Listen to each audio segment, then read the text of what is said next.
themselves. For many years it's been dormant, unfortunately, because we at SAVVY are very busy on many fronts. And there were a couple of attempts to restart the project, but then the way in which we work was, because of the funding situation of SAVVY, it has always been based on projects and the making of exhibitions. So for a reason or another one, the SAVVY journal, we just have like 4 issues.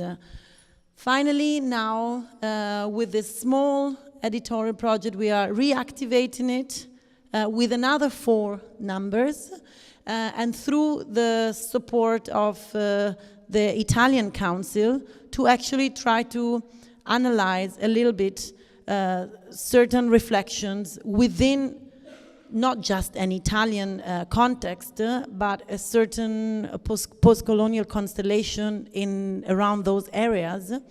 And what we decided to do has been to invite 4 artists as guests of each of these numbers, and to somehow use that as an exhibition space, one could say. So asking the artists to curate their own magazine, to invite people they were feeling the urge to have a conversation with, to bring their artistic work in different ways. The first number has been done with Justin Thompson from Black History Month in Florence, an artist and a curator who is, yes, behind many things in Florence, and especially, yes, on the Italian territory.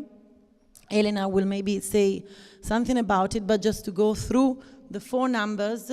The second number has been guest edited by Theo Eshetu, that is here tonight, and they will hold a conversation with Alula Pankhurst later. The third number is guest edited by Muna Mussie, who is here, and she's going to take stage immediately after this briefing introduction, and is focusing on her stories. So maybe I didn't say very clearly that the entire series is to explore discourses and reflections on restitution from a certain situated perspective. And if the number of Justin has been exploring more ways of instituting and creating space for archives, the number of Theo has been exploring more the restitution in a more strict sense, the restitution of objects, restitution of monuments even, and the presence of the debate in the public space and in museums. The number of Muna is going to, does reflect on her stories and internationalist and feminist perspective. And the number having guest artist Binta Diao reflects on Black Mediterranean histories and perspectives. I don't want to bother you with too many words. I just want to say that the project is in many hands. Obviously, the SAVVY journal was initiated and funded and directed by Bonaventure, but then it's now reactivated also in collaboration with the SAVVY.doc. Our colleague Sagal Farah is also part of the project, but she's today not here. She's actually in Somalia visiting the family in these times of unrest. Archive Books is the main partner with SAVVY. We're doing this project since now more than a year, in a close dialogue, and it will be published by Archive Books. Yeah. Yes, Elena. Very briefly, but then I think it's on yes, now. now. Sorry. so I'm mixing languages, but very briefly, because then we want to leave the space also for the work of the artists that we have invited here today to think about around this concept. As Elena mentioned, we had the first presentation in July in Florence around the number of Justin Thompson, and Justin decided to reflect. So the idea is really not to have a monographic work of the artist, but more really to use also the artivism of the artists, so the different practices, and to start new collaboration or to start dialogues in different directions and in different forms.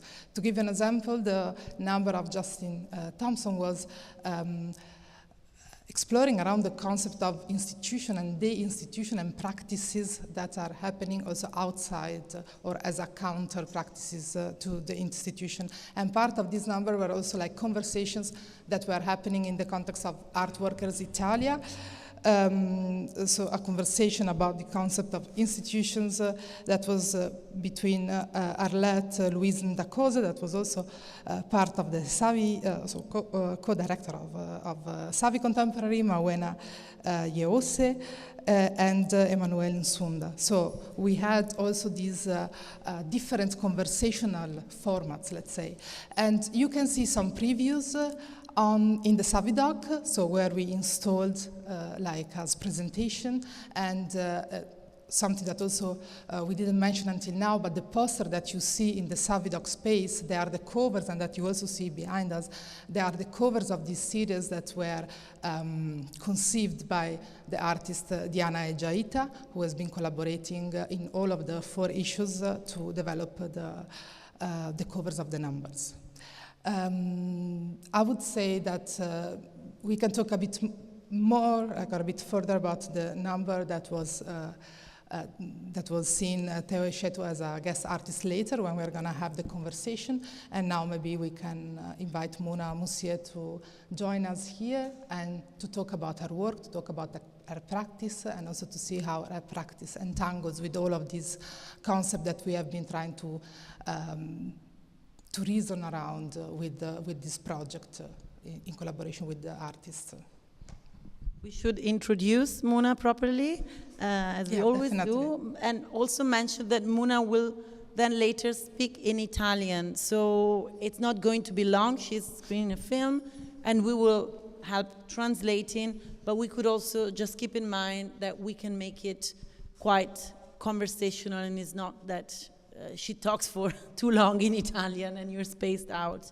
We're gonna make it work, but we respect the fact that we have multilingualism as a practice. Yeah, because we had a whole day of conversations with also with artist Binta Diao, who joined us online from Dakar, and I would say that this whole process was really a process of conversations that we had in the last month and years, because with Justin also it started very early. So I would read a short bio of Muna Mussie, and also will give you a couple of information about the film that we're gonna see, or the video. No, it's a documentation exactly of a performance. I didn't want to use the wrong words. So Muna Mussie lives and works in Bologna, Italy. Gesture, vision, and word are her elements.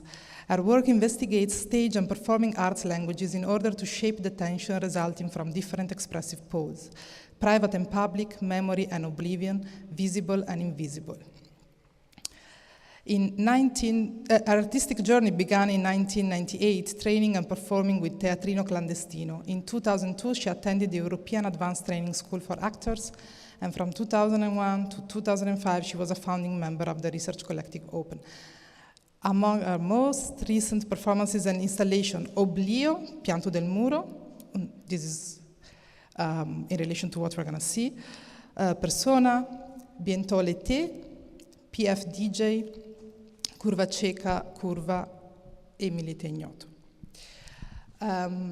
Very briefly to this documentation that we're going to see, it is in relation to a temporary moment and performance by Muna Mussie named Oblio that was realized in collaboration with Associazione Donna Africa Subsahariana, so Association of African Women sub-Saharan African women. It's good because I'm going to be the one that translates them for Muna, so you're going to get used from now on. That reflects upon the active and passive dimensions of historical erasure. The work places its central focus on the capacity of each individual to create and erase, filling and emptying the void as a gesture of agency. Okay, so we're going to leave you with this documentation, then we're going to have a conversation with Muna.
Voglio forbici.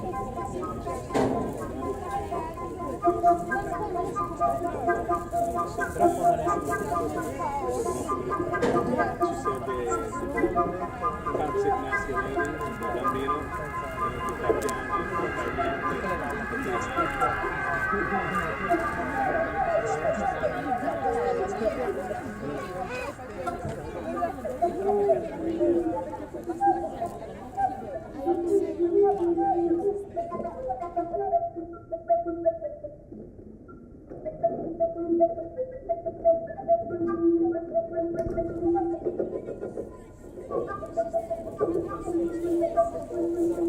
lens cap.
Yes, okay. So, sorry, yes, that now we are suddenly many, but I think it's better to keep him here so that he doesn't fight with the brother. So, Muna, I start in English and then I'll also speak to you in Italian, but thank you very much. This was really a beautiful work, and you said it was a documentation of a performance, but it's a beautiful art piece. So thank you also for having spent the whole day with us, sitting at the table with Chiara Cartuccia as well, with Binta Diao, Angelica Pesarini, that actually couldn't really then be connected, Chiara Figone, and all the people that are involved in this project. Now I'll turn off the mic because I'm giving it to Muna. Yaki, o la smetti o vai a casa? So, yes, maybe you can tell us a little bit about this work, where it's stemming from, and also we thought of inviting Muna exactly because of her impressive, yes, artistic work, and especially her interest in the labor of weaving, mending, bringing things together literally with all this embroidery work that she's very much focusing on in her research, but also in the metaphorical sense of creating that in the space of the magazine. So maybe you can start telling something about it and also about the film, and oblio, as you were reading, means oblivion, obviously, and in the context of the very strong amnesia and amnestic perspective of the Italian colonialism. I mean, maybe it's not just so literal. You're obviously referring to oblivion in a wider sense, but I think a reflection also in the getting more and more complicated situation in Italy could be welcome.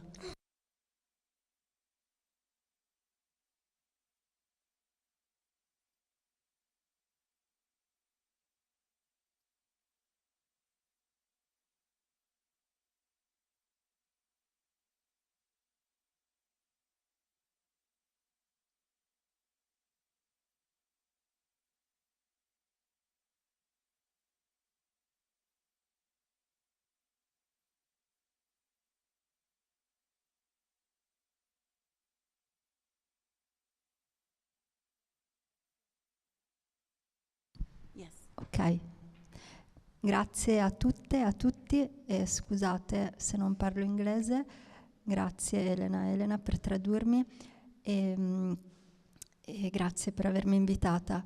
Il video che avete visto riprende un'azione che è durata per 3 giorni all'interno di una biennale Democrazia a Torino. So first of all, thanks everybody, and thanks for inviting me. This artistic intervention took place within the context of a biennial. No, what is the name of it? Democracy Biennial. Mm-hmm. And it lasted 3 days. Yeah. You're going to see that I'm going to really try to translate correctly for you. Appunto il focus di questa biennale era Memory Matters, quindi legato alla memoria, all'importanza della memoria storica, e ho partecipato a questo progetto con altre artiste, tra le quali una Alessandra Ferrino, che ha scelto la location, è giusto dirlo, è il Parco del Valentino. Mm-hmm. So this performance was made in the context of Memory Matters, that was the topic, and it was made also in collaboration with the artist Alessandra Ferrini, who decided the location, which is Villa Valentino. Parco del Valentino. Parco del Valentino. Mhm. Che è un luogo, cioè è un parco che è stato effettivamente costruito per invitare l'Expo del 1884, l'Expo universale, dove l'Italia mostrava. Wait a second. Sì. It was a park that was actually built and conceived in order to host the international exhibition in 1884 in Torino, no? In Torino, in Italy. Mhm. Appunto, Torino era la capitale dell'impero italiano ai Because tempi, Torino at that time it was the capital of the Italian. e il Castello del Valentino è l'emblema dell'impero italiano di quel periodo. Yeah, so this castle, this Valentino Castle, is the symbol of the Italian Empire at that moment, of the Italian nation at that moment in 1884. E in quel periodo era già iniziata la prima spedizione coloniale italiana nel Nord Africa, in Eritrea, quindi anche.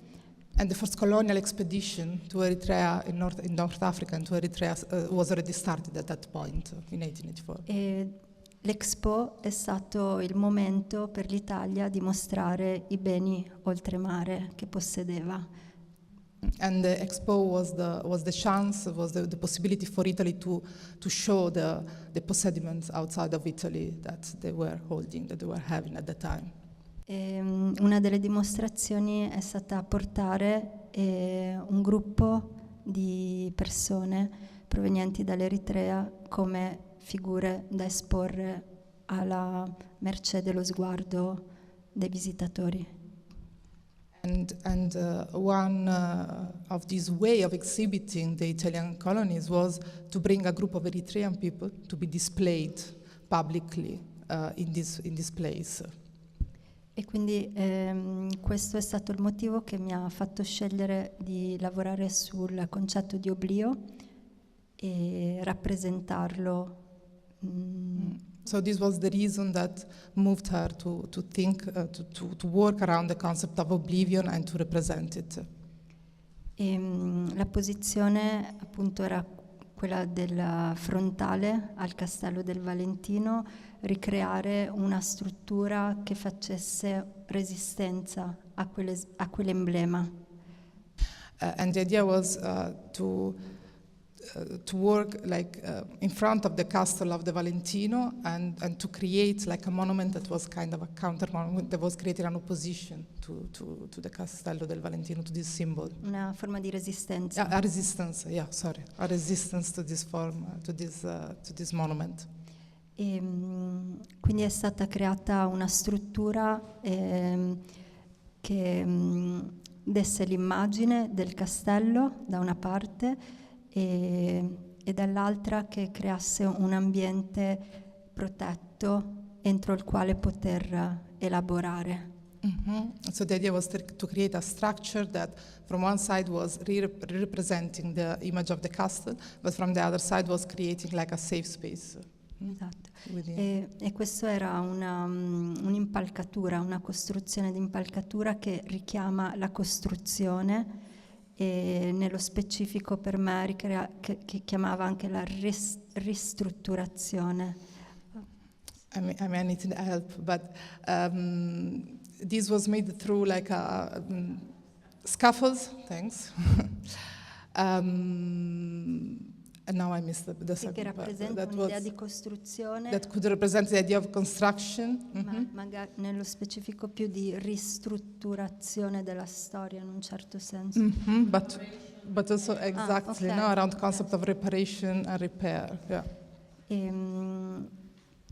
Ho lavorato con un gruppo di donne, questa associazione Donne Subsahariane, alle quali ho chiesto di partecipare a questo rito assieme a me, che appunto è rappresentato nel ricamare, cucire la parola oblio e poi scucire la parola oblio.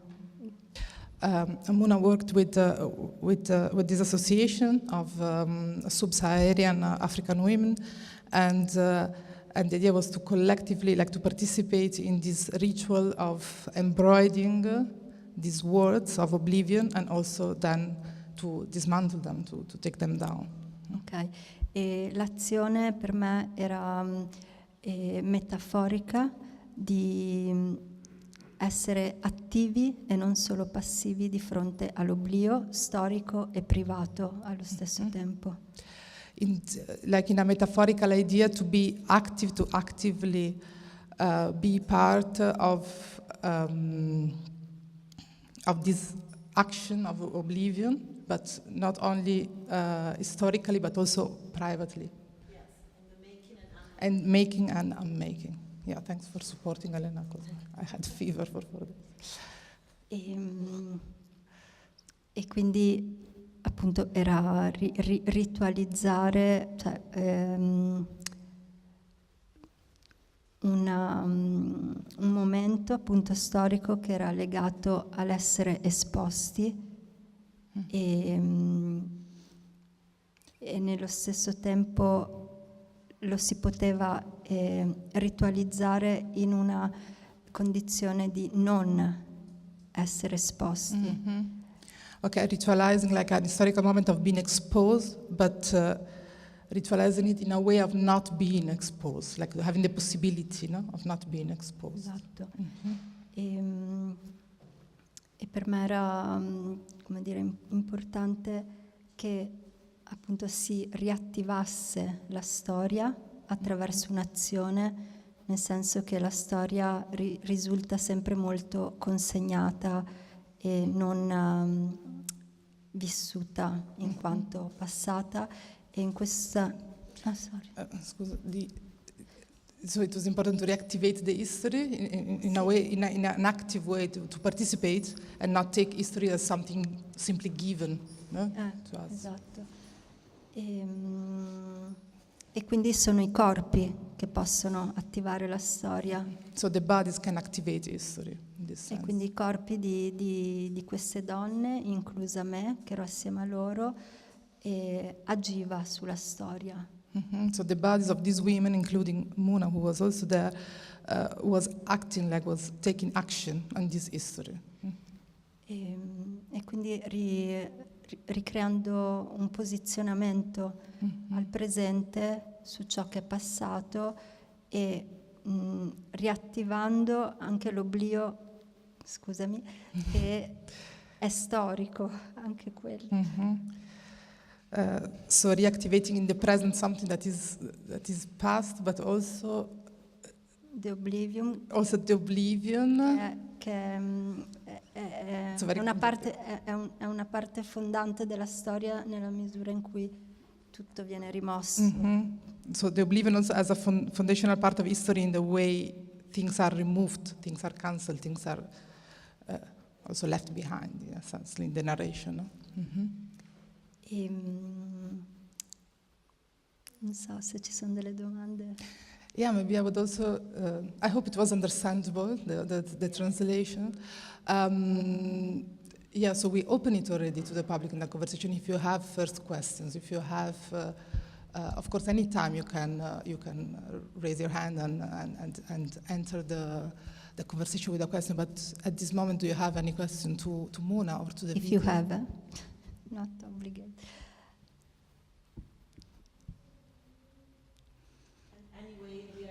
Yeah.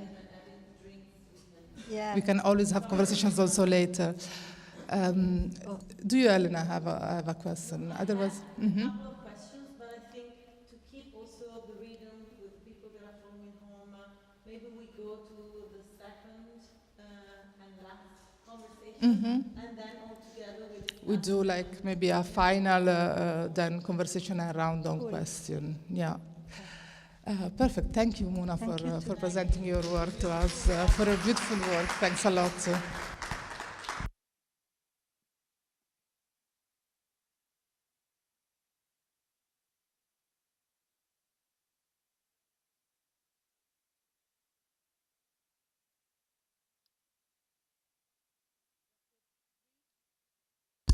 Just a brief introduction of our guest. Yes, be careful because I could be dangerous, yes. So I'm very happy to introduce you to Theo Ejaita, who is an old friend of SAVVY, of all of us at SAVVY, with whom we have been collaborating since, I think, the beginning of SAVVY, since 2009, and with whom it was even probably overdue a publication like this one. So finally, we managed to find another and more focused possibility of thinking together.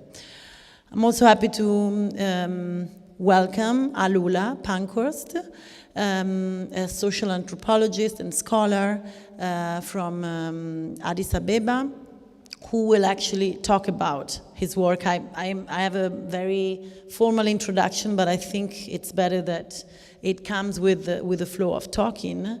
But the reason why they are sitting together here tonight is because, first of all, they are together in this second issue of the SAVVY Journal, and Alula has been writing a piece on the work of Theo, but in general also a piece that is a reflection about the discourse and the state of the art in restitution in Ethiopia. So obviously and especially we are talking about the obelisk of Aksum, on which Theo has been making a very important work that has been shown in Berlin just a few years ago at the DAD Gallery, and that inspired many of our reflections in the past and even now.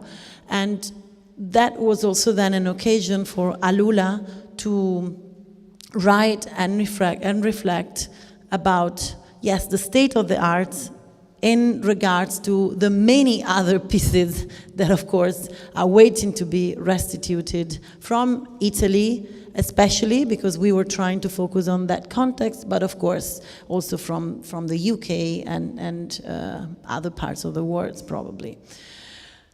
That said, I think your discussion is going to flow naturally because you know each other since very long time. You're sharing many, you have many entanglements in your research paths. So I would say I just leave it to you. We will also watch the film of Theo, but he's the director deciding when and how. And we will be also participating with questions. So thank you for being there.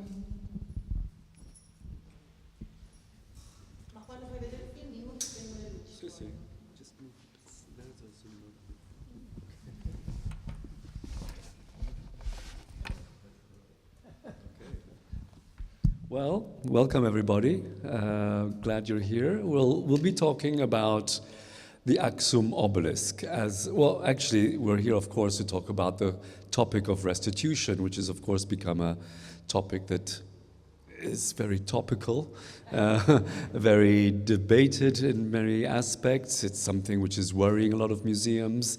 It's something which is allowing for a lot of reflection about the issues of North-South relationships, colonial pasts, etc., and how we can move on for a better future. The reason that we're talking about the Aksum obelisk from 2 points of view, I guess. One would be for the work that I made on the Aksum obelisk, and two would be a story of the Aksum obelisk itself as an object. Maybe we could start talking about the Aksum obelisk as an object, and we could start, because it's such a complicated story, we would be here all night, but we could start, for example, with the process of deciding whether it should go back or not. Right, thank you, Theo. So it's a pleasure to be here with Theo, and as Elena said, the entanglements between us from where the political and the personal and the professional come together, with Theo's grandfather being a historian of Ethiopia who was Minister of education and culture, and was therefore very much involved in conservation of the Aksum area. And my father, being a historian of Ethiopia too, very much involved too in the question of keeping history alive through talking about restitution and campaigning for restitution. So it's a nice opportunity. Well, the obelisk is just an extraordinary object. There are a number of them in Aksum, and to this day we don't know how they were built. We know that they were taken at least 5 kilometers in ways that archaeologists have still not reconstructed. How did they erect these obelisks, and what were their functions? So they clearly were burial chambers and lasted up in these ways in the Stili Park for a long, long time. And it all became something that has led to what we're talking about now, because when Italy invaded Ethiopia, Mussolini wanted to have something that would go back to the Roman emperors who had brought 13 obelisks from Egypt. So Mussolini wanted his 14th obelisk and sent telegrams for this obelisk to be brought to Rome. And when they looked, in the end, it was not one of the standing obelisks that they selected to bring to Rome, but one of the ones that had fallen down and was broken into 3 pieces that seemed to be easier to transport. But when they took it to Rome in 1937, they erected it in Rome, and when Italy was defeated, there was a treaty in 1947 that specified very clearly that the Italians would return not just the obelisk, but all the other plunder and loot which had been taken. The fascist leaders took train loads, lorry loads of loot, often for personal purposes, some of it ending up in the Colonial Museum, such as the crowns of the emperors that, strangely enough, Mussolini, when he fled to try and go to Switzerland, he took with him, what did he take? 4 Ethiopian crowns. And there's a photograph of the partisans with them, that the crowns since disappeared amongst the Dongo treasures, and nobody knows where they are. So you had him wanting to, partly to... hold on to the crown. Sorry?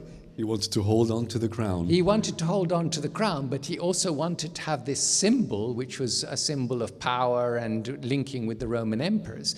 But then he also wanted it as a symbol of, in some senses, because Italy had been defeated, as Muna was saying earlier, that period was a humiliation for Italy and for Mussolini. So there was a kind of a sense of, if we bring the obelisk and also the Lion of Judah statue, this was in some senses a pride and revenge for the defeat, and the fact that it was placed in central Rome and had such an important position was something that was really a source of pride. It was also erected at the time of the 15th anniversary of the March on Rome, which brought him to power. So it was clearly something that had a lot of significance, powerful significance for him as the Duce. And it was placed in front of the ministry, what they called the Ministry of Colonial Affairs. Now, Italy didn't have many colonies.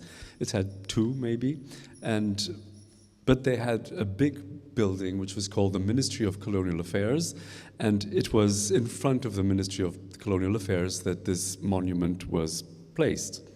But after the war, we'll move forward, because we're talking about restitution, that building, first of all, became FAO. It was given to the United Nations, became Food Agriculture Organization. So from being a building associated with colonialism, with the obelisk representing colonial loot, it became a building that was representing UN and the question of famine in the world, where therefore the obelisk, as it were, changed its symbolic significance by remaining in front of that same building with a different symbolic function.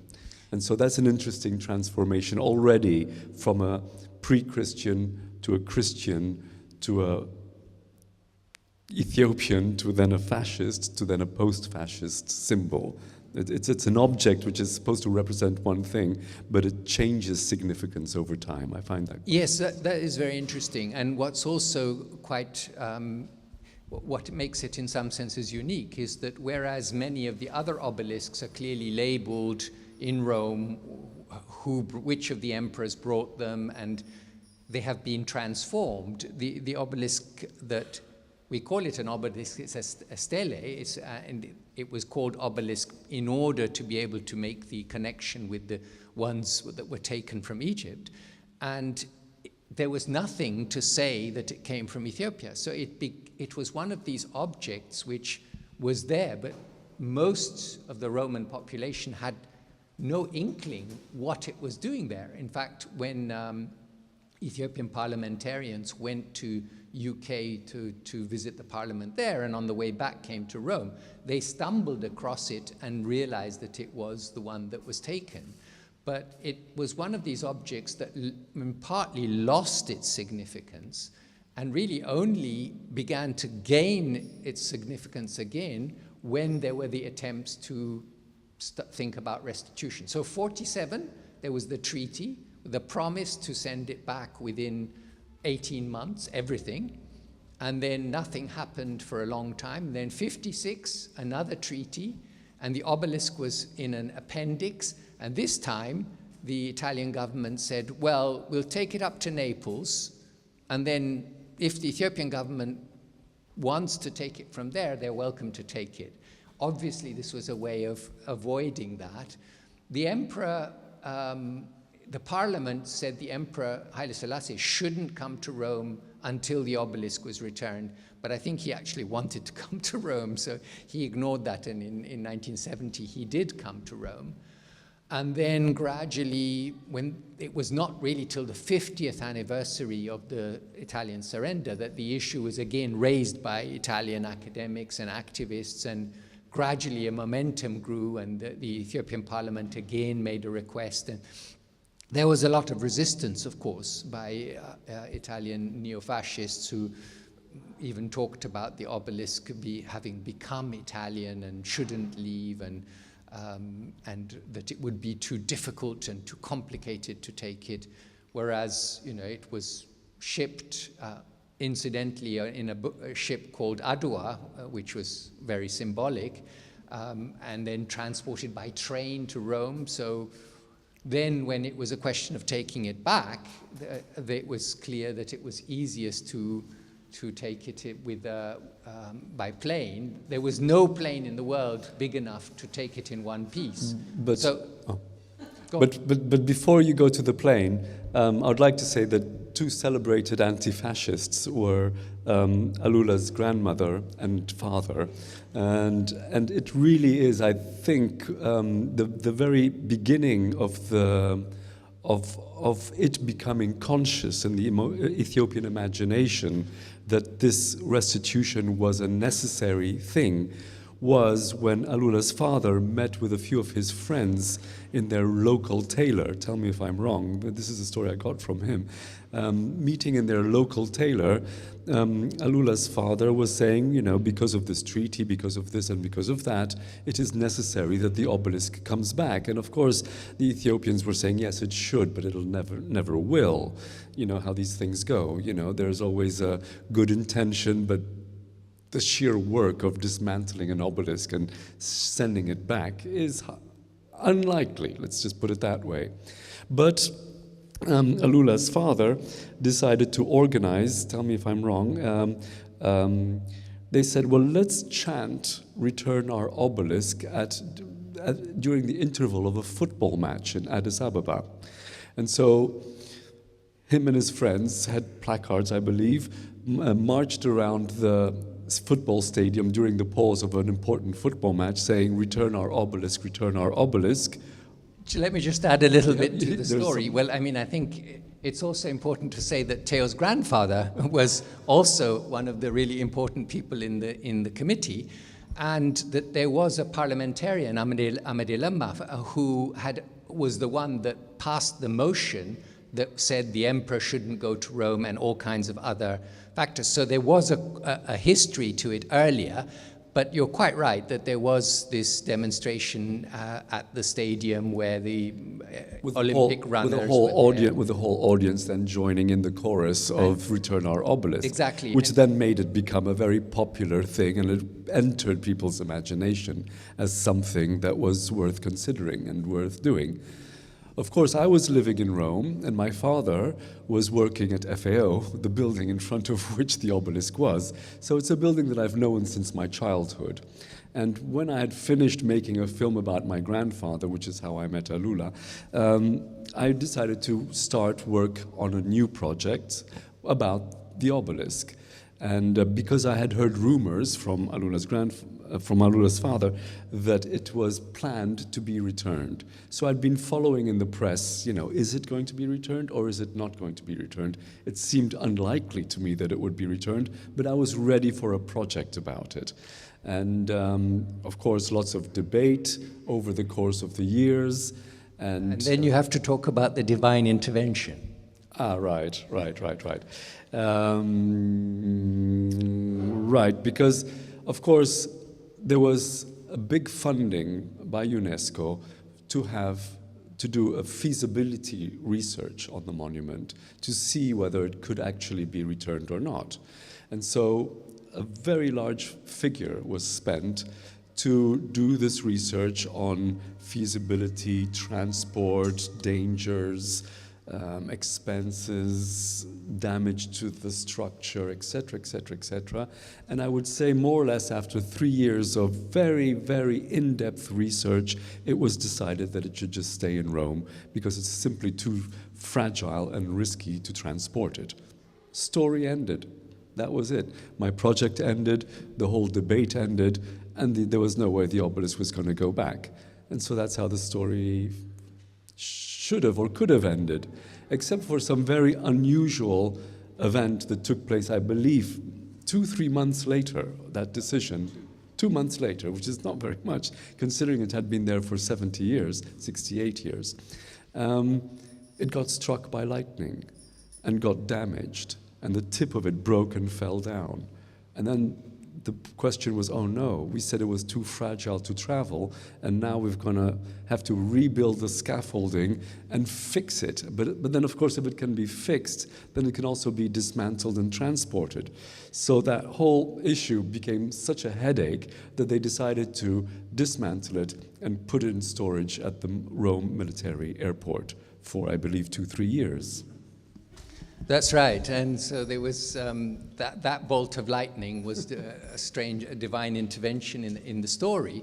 But in the meantime, the pressure in Ethiopia and amongst anti-fascist activists in Italy was really growing, and there was all kinds of support letters. The African Union was involved, ambassadors from African countries, scholars and activists in Rome were petitioning.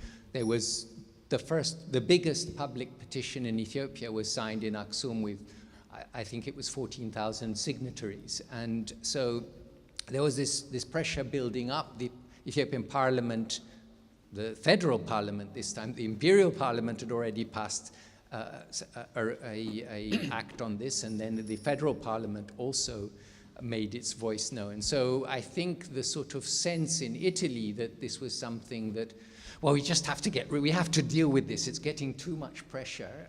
We just have to get on with it. That was, I think, one of the most. It built up to a point where it was becoming too embarrassing for the Italian authorities, and so that's when the decision. It seemed much easier to fly it than to ship it, and there was no plane that could ship the entire obelisk, so it was cut again into 3 pieces. 5 pieces. Oh, no, it came on 5 pieces, but it became in 3 pieces, right. And the Ukrainian-built Antonovs flew it back in April 2005 in three installments, and that The fact that it was in 3 installments, and in Theo's film you can see also that it generated increasing anticipation and expectation for the final return. In 2005, I was in Scotland making a film about a Scottish composer, and I had given up on the project, and I was in the middle of nowhere, and I get a phone call. Incredibly, you know, the phone calls, the signals weren't very strong in 2005, but nonetheless, I got a phone call from this very remote island in the north of Scotland, with a woman whose name I couldn't quite hear because of the waves, and she said, "Would you like to make a film about the obelisk of Aksum?" I said, "Well, who's speaking?" And well, my name is blah, blah, blah, blah from UNESCO. Okay, and you know, we want to know if you want to make do something about the obelisk. And I said, "But how do you know I do?" She said, "I don't know that you do, but I just Googled Ethiopian and artist and your name popped up. So I'm just asking you if you want to do it." I said, "Well, you know, it's been my project for 5 years and I'd given up on it. Now what are you saying?" And she said, "Well, do you want to go to Ethiopia and do maybe some research?" I said, "I don't want to do some research. I know exactly what I want to do. I want to go there and start the project." And she goes, "What? You know what you want to? Well, whatever. So it's okay, is it?" "Yeah, okay." So that's how I began the project on it, which in my mind at the beginning was supposed to be sort of a film, an essay film, where you could talk about all the different aspects, the history, the symbolism, the actual labor of dismantling and transporting. So many stories could be told around it because it's full of layers of narratives that I was interested in telling these narratives. But they were saying, "We would like you to do an artwork. You are an artist, aren't you? So do an artwork. Why do a film?" And so that's how I got into thinking of how to make a film about an artwork about it. I don't know if I should continue. If you want to. No, I think that at some point you've got behind you the painting and then the 15 screens, because it's an extraordinary. You should maybe before we show. I continue. Okay, yeah. So what you see here, you probably all recognize, if I'm not mistaken.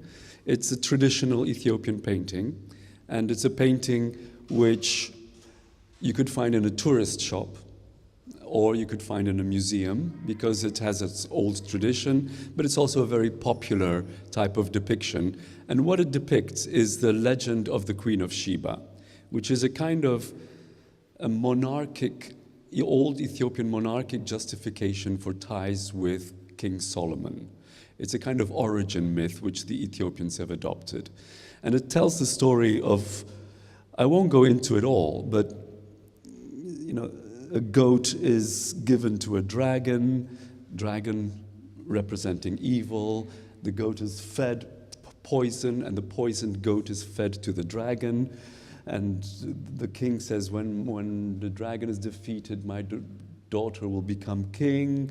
There's the daughter weeping at the father's funeral. Then she becomes queen, the Queen of Sheba. That image, I don't know what it means. She's supposed to go to Jerusalem to meet King Solomon, because she says she will rule her country and bring wisdom. She will go to Jerusalem to bring wisdom, so she could rule her country with wisdom.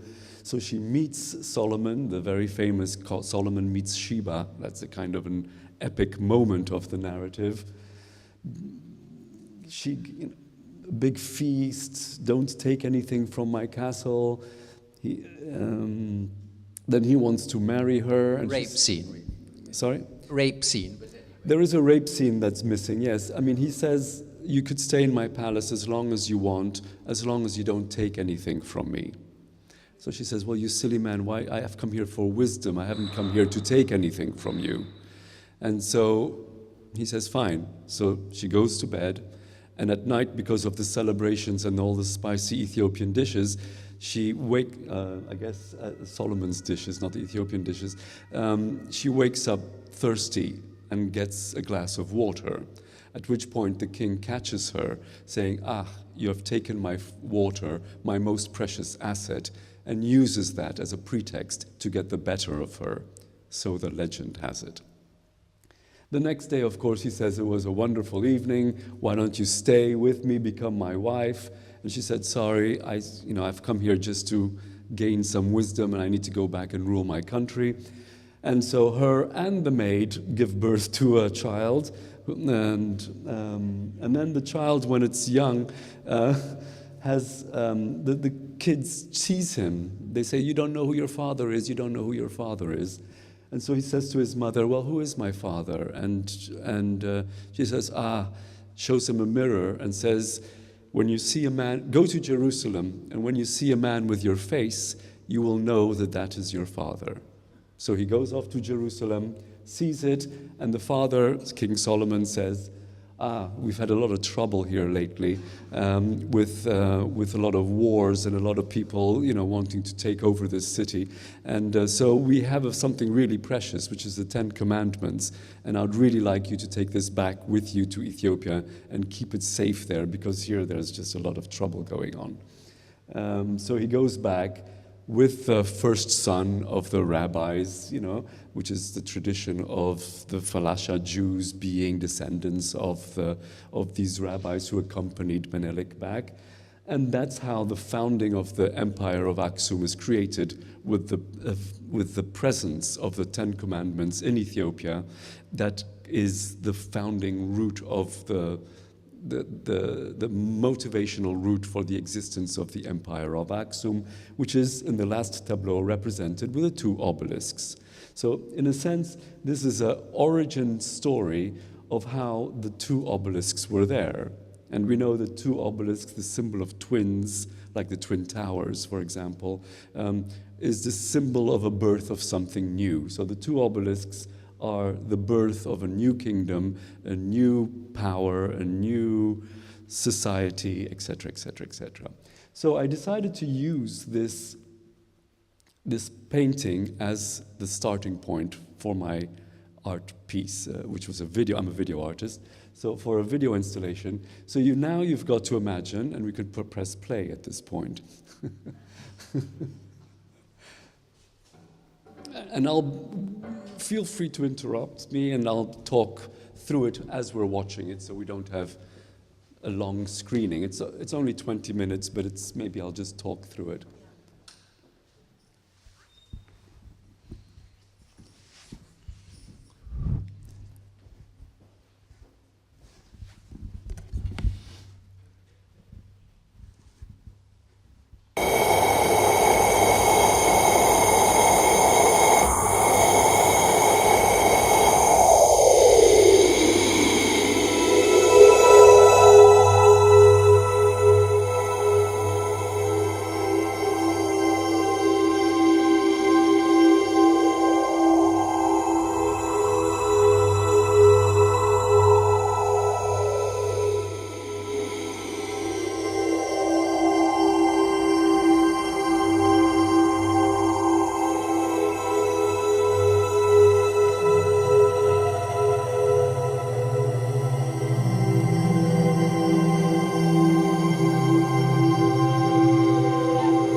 That is Alula's son there in the recreation.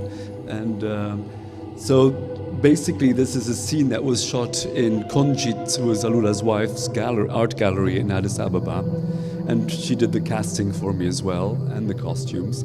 And we recreated the various episodes of this story, which of course ends with 1 obelisk and not 2 obelisks.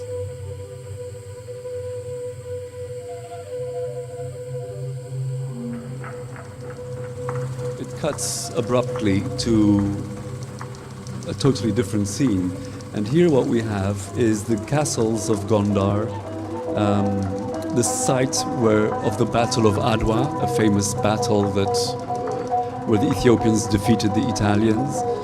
We have the black and white footage. I filmed it myself, and there is video audio center in Adwa, which instead of misspelling video audio, which is quite amusing that it's video audio, which means hate, love and video and hate. With archive footage of the obelisk when it was taken by the Italians, picture of my grandfather in the middle, the obelisk being looted, FAO where it goes, and finally we have it in front of FAO. You've got to imagine that this is done on 15 monitors, separate monitors, the old-fashioned kind, the square kind. So it's a sculptural work, so it's a painting inspired which becomes a video sculpture.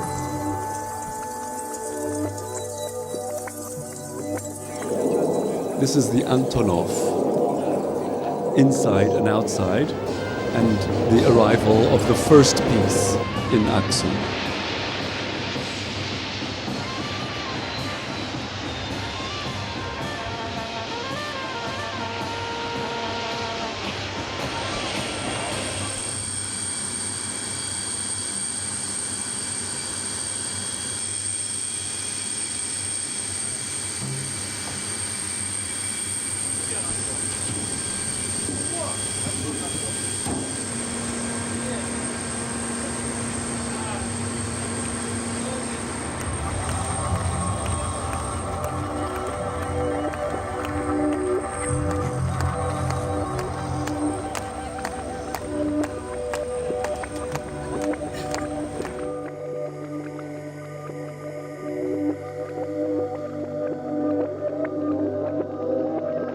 So the video also explores all the different possible patterns that could be made with the 15 screens.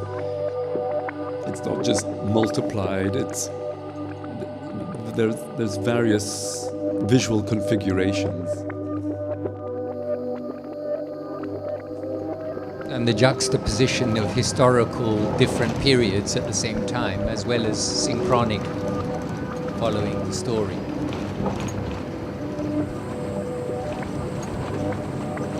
So this is the view from the airport to the work site. Two bridges had to be strengthened, and the airport had to be lengthened to accommodate the Antonovs.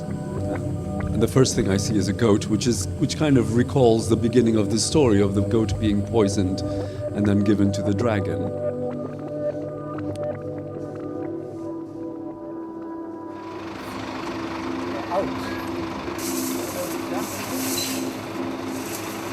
And paradoxically, I wasn't really allowed to film when I arrived. He said out, and so.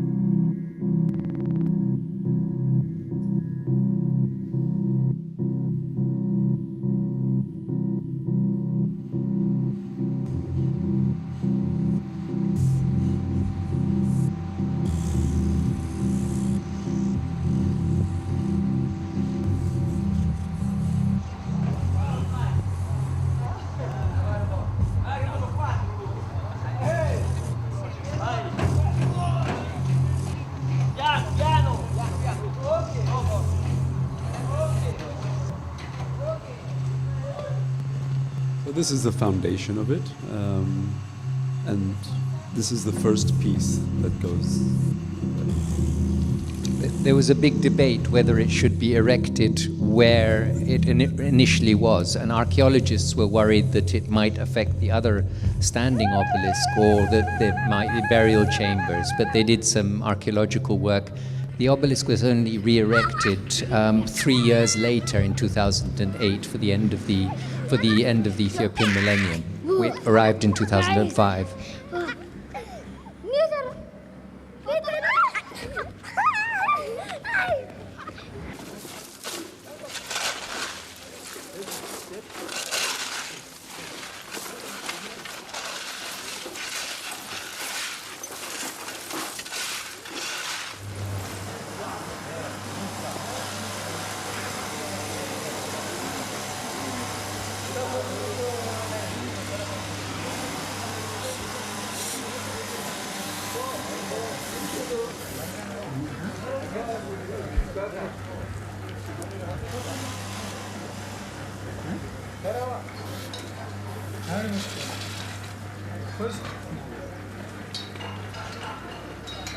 So I filmed this with one camera, so you could imagine I was like filming constantly, the different images. Eventually they let me even climb up the obelisk while they were doing the work. And, there's sort of various wish to make various types of references. So this is obviously some kind of like a cubist idea of seeing an event or seeing an object from different perspectives at the same time. And then there's the up to down to up, climbing through and things like that.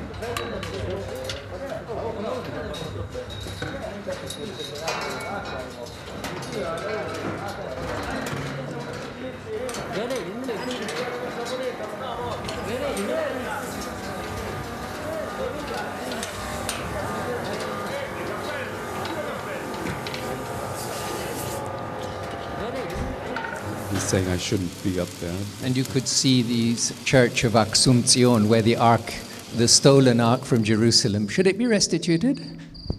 Should they restitute?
Aksum is the Ethiopian religious capital.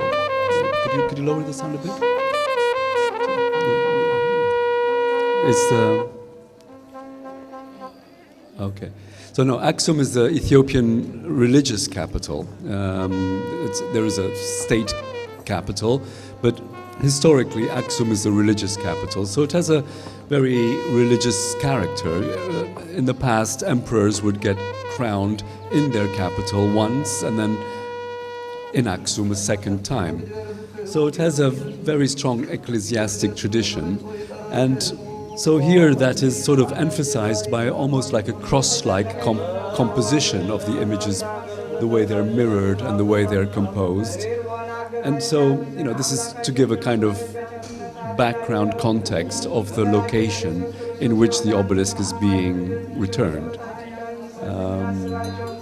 And indeed, it was when the doors of the Antonov were opened, it was first the priest went in to bless the obelisk.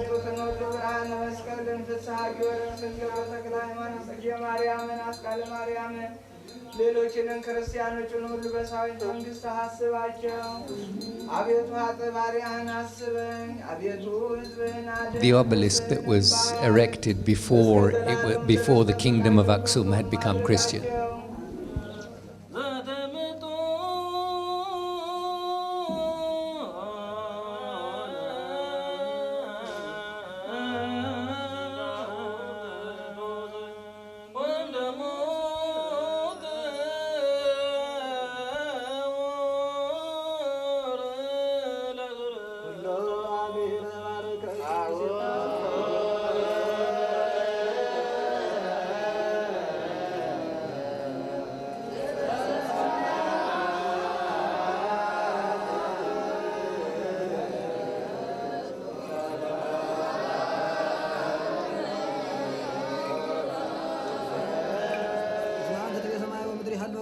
يحلف وكايوت يكون فاتا قرن سلسة جزي زوت من كهموتان وكدامين فاتا قرن يتقابع سؤال زسقا تتسبب وستقول الله صنف عالم زهالو ملتو زهالو متتزهالو ببايرو زهالو بيوسو زهالو استقف سوم العراوي زولي وزما سنبزيهو أراء موتو زو إركا قرن تسقادي ومهدرو يتقابع حوزت كاتل من اللاريو وداق من فاتا قرن يسفى عايصم مثل سقا ودم ويكون بنفس مزن والعنساس سو إيتاوكوس وجزيهو وسالس نفاتا قرن يتنسو موتان كمقصبة عين صاركان وحاتان يتصور مقارات يوم ديو مدر زتلوامو زغبر بغرب بكل ما عليه وتم مهي سنعي ومهي كوي وتعقب صاركان بمعنى كواتانا بإقامه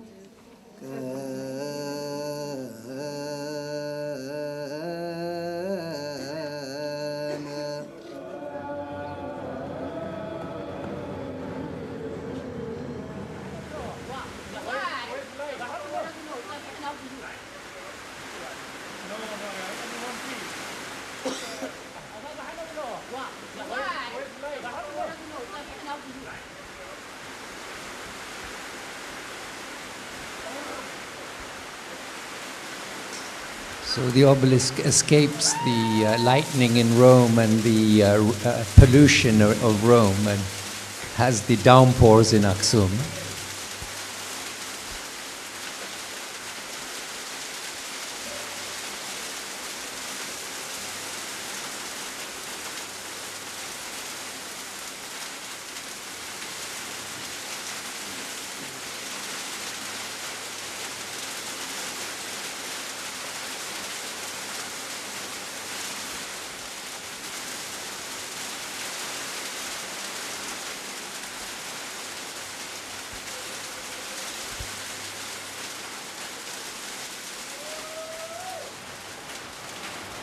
So this is the standing one, not the one that was brought back yet that we're seeing there with the cables to prevent it from falling down when the other one is being erected.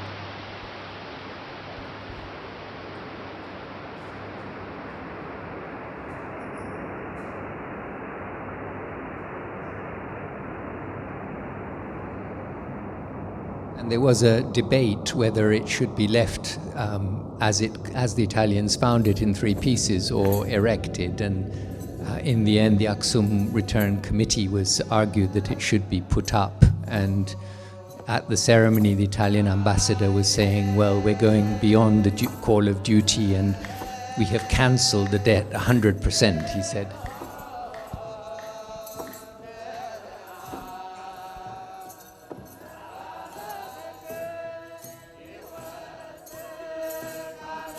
Here I hired 3 camels to get the engineers to go on to the work site riding camels. It was a bit of a joke, like the 3 magi, and they were very happy to oblige and walk around the work site riding camels.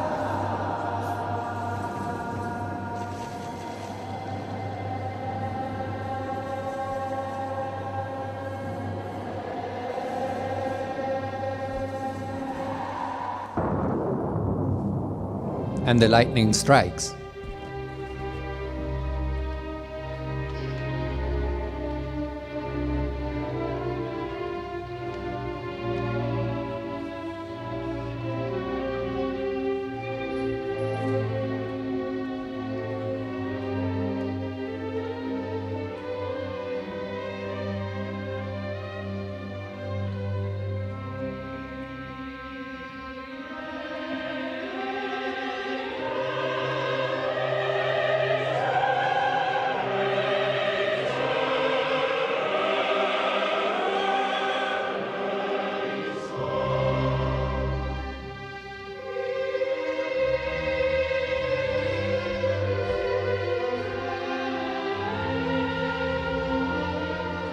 can see the church again, where the ark is housed.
Okay.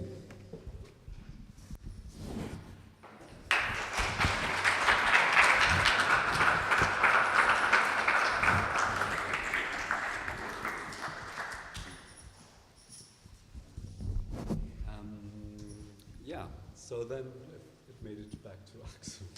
It was a long story. So anyway, so this became a work that I did in 2009, and it's paradoxical because it wasn't a big debate, you know, the idea of the idea. Hello? Oh, did Hello? Okay. So restitution wasn't a big issue at the time. For me, I was actually almost more fascinated by the idea of a monument which is supposed to be static and supposed to represent something, the idea of it being dismantled and moving and going somewhere else, I think automatically creates a story, creates a narrative. When something which is supposed to be still moves, that creates a kind of, it's a beginning of storytelling, motion. And so that was my first actual concern, and therefore the painting, which is a static representation, to translate that into the representation of motion through an object that's supposed to be static, that's moving. And then, of course, I was concerned also with my Ethiopian background. I was identified the Aksum obelisk as an object that really represented so many aspects of myself, because it was in front of where my father worked. Not that that's important, but the place where I grew up, which was in Rome, but it also represented the roots of where I came from, which is Ethiopia. So there were all these other narratives which were informing the desire to document and explore the idea of the restitution of the Aksum obelisk. It seemed like a good enough subject like any other. But somehow this idea of restitution, and paradoxically, this is one of the most spectacular acts of restitution, tell me if I'm wrong, but I don't think there's been anything quite as complex in terms of engineering, in terms of costs, in terms of building an airport for the Antonov to land. It was quite a unique thing. And then at the end of all that, paradoxically, we were talking about this, it wasn't really celebrated by the Italians. I was amazed, because I thought after all this, you would have thought, look, we've done something good. We've given the obelisk back. Let's celebrate. Let's get brownie points. I don't know. But no, it was silenced as an event.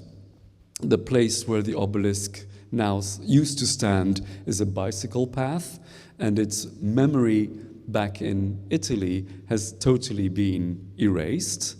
And in Aksum, the Aksumite people, they say, that is our obelisk, and that's the Roman one. So they call the second obelisk the Roman one, because it's the one that traveled to Rome and came back.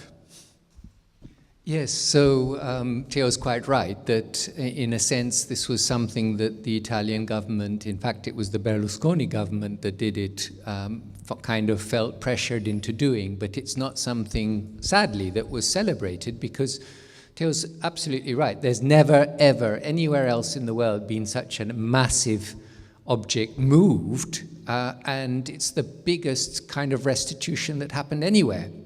And so at the time, many people thought this would open the floodgates and there would be a lot more restitution happening. And then it's not until the last 4 or 5 years that we've entered a restitution age where it's really debated, and the whole question of how museums represent the past, the decolonizing museums, all this is a relatively recent thing, which was not so much there at the time when that happened. But actually, the history of the restitution goes back earlier, because the Italian Treaty of 47 said everything had to be restituted within 18 months. Well, nothing much happened. I found just recently that in 51 and 52 and 56, there were some objects that have been restituted, which hasn't been written about, but it was largely items that was taken from the Palace Museum that included some paintings, some shields, and some swords, and a few items that were things like cutlery and tableware in gold and so forth. So some 500 items were restituted, and then the Ethiopian side came up with, there was a second treaty in 56, and a list of 800 objects were submitted to the Italian side for restitution that the palace was able to document.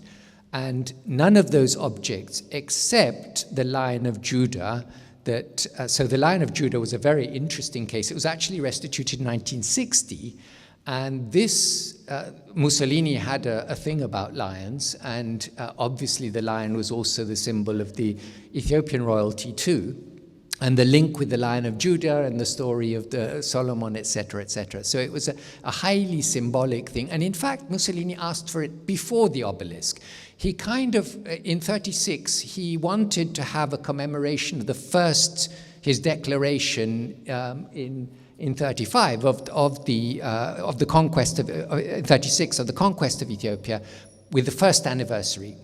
And so he initially asked for the lion, and there was quite a lot of concern amongst the Italian fascist leaders in Ethiopia that this would create a lot of antagonism, as with the Menelik statue that was taken down at night. But eventually he wanted also the obelisk. The obelisk didn't come back in time for the first anniversary, and so instead it was celebrated for the 15th anniversary of the March on Rome. There was a big thing about having things for anniversaries. So the lion was restituted in 1960, and basically after that, a few objects, some paintings from Parliament, a few figurines, some of the archives, not all, but, you know, the amount of loot and plunder that the Italian leaders, Graziani, Di Bono, all of them took lorry loads, even train loads. Badaglio, for instance, he took half the 1.7 million lire that were found in the treasury for personal use, and had 300 boxes with which he furnished a villa in Rome. All that, what happened with the loot, very, very little is known about the objects. And there was the Colonial Museum, which was shut from the public. There were the crowns that Mussolini fled with. There was the first plane, Zahai, that was named after the emperor's daughter who died in childbirth, that was actually not just brought from Europe, but assembled in Ethiopia. That was the Italians, when they came, they were really amazed, and it's still in the Aeronautical Museum in Rome. So the bulk of the loot, whereas the biggest restitution ever anywhere happened from Italy, basically Italy has remained completely oblivious to the rising tide of restitution initiatives worldwide, even though it was a precursor with the biggest restitution ever. It was never celebrated. The place has been completely tarmacked over, so there's no memory of it. And there is, in the Italian context, the neo-fascists with their sort of nostalgia for the fascist regime, and the rest of the Italian population either wanting to completely forget the colonial period or at least not engage with it, has meant that whereas, you know, with Theo's other film that he needs to show here about the Humboldt Forum is really about all the restitution initiatives, and in Germany with the Benin Bronzes, in UK likewise, the curators like Dan Hicks and others, really the big initiative is coming from the museum community. But in Italy, they're still to wake up to acknowledging and really beginning, the theme of today is dignity, beginning to come to terms with what happened and think about it. So I think there's a long way to go there. Questions? Yeah, I mean, we could go on and on. I was in Washington recently on a fellowship, and again, a pure coincidence that the Benin bronzes were being restituted from the Smithsonian back to Benin. So I filmed that event. Maybe that will turn into another work, but. And yes, I also recently finished an 1.5 hour long film about the Humboldt Forum, basically following the whole process of its construction, the whole emptying of the ethnographic and Asian art collection. But really, compared to this, which is non-verbal, the Humboldt Forum film is very much about all the different themes that that building can suggest and evoke. Love, hatred, and the theme of restitution, the theme of relationships, actually, you know, because if we're talking about restitution, it means there is two people. There is the taker or the receiver. In other words, it's about relationships.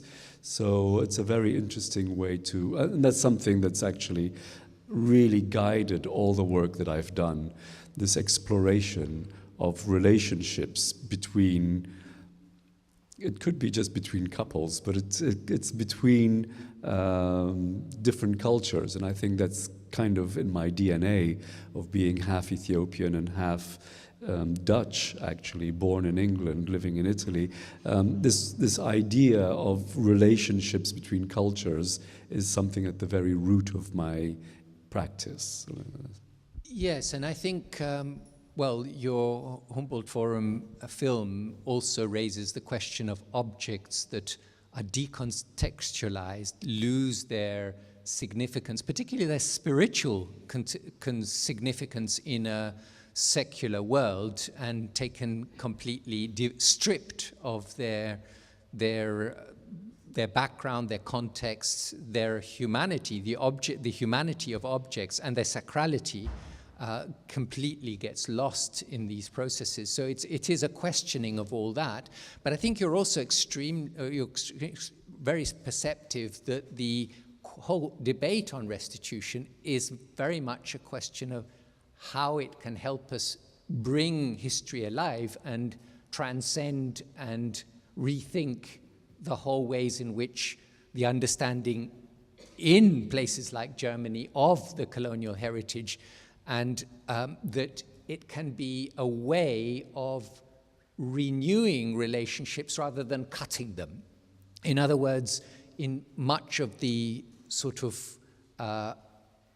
activists on restitution, it's about let's get back our heritage, let's get back our patrimony that has been stolen, that has been looted. Sure, but at the same time, with the way in which restitution works best, it's the kind of renewing relationships between museums in the north and the south, working together on understanding the history of the objects, and in having joint research programs and being able to have transfer of knowledge and collaboration. And in a sense, the obelisk story could have been celebrated as one where Italian engineers and Ethiopian engineers worked together on a project of restitution. Now, when the obelisk was first erected 2,000 years ago, it was done with technologies which, it's mind-boggling how they managed to do it. And it's extraordinary the amount of sophistication that went into this. And these kinds of collaborations is, I think, where the way forward is with restitution as a way of rethinking history, bringing history alive, creating a buzz, and really getting, especially younger generations, much more involved. But at the same time, having that relationship that Theo was talking about of renewing friendships, collaborations, working together, and building museums and resources and knowledge about heritage, which is sadly very much lacking in many contexts.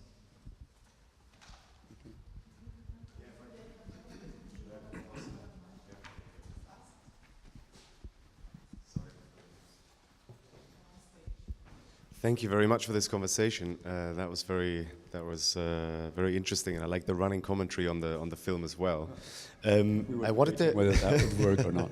I wanted to ask you too a question about I suppose the two related concepts of imperial nostalgia and phantom pain. Phantom pain, the sort of the pain, you know, I mean, the kind of metaphor of people who lose limbs and still feel the loss of something that is already gone. And the reason I want to ask you this is because, speaking of, maybe I shouldn't have asked about the phantom pain. Are you okay? You're okay. Okay.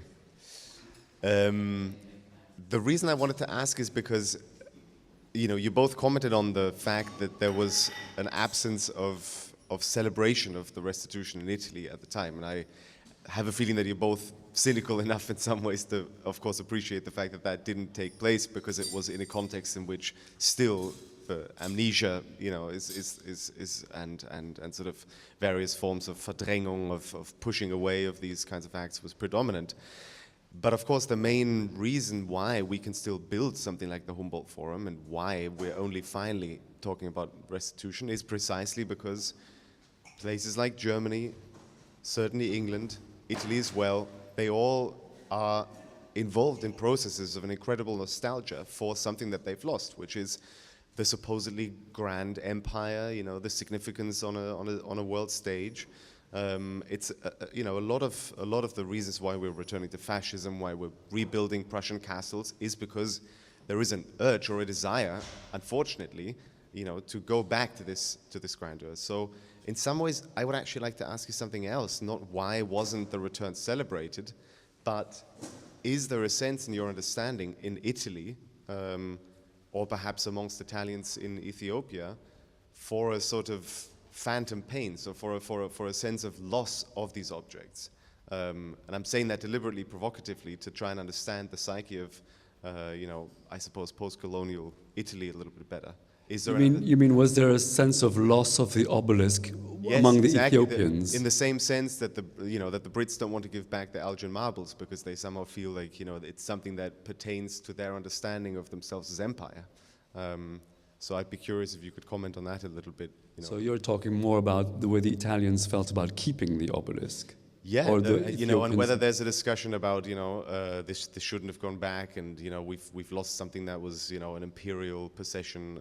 To my knowledge, there isn't really a debate of we shouldn't have sent it back. You know, it's there was a lot of debate as to whether we should send it back, and therefore that created a political division with the left. They're saying for this and this and this reason we should send it back.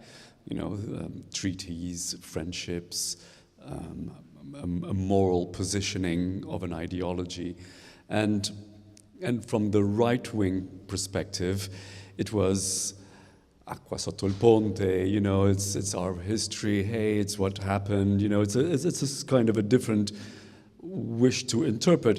There is something else, really, that what it brings about is that the object, the obelisk in this case, can represent a winner and a loser.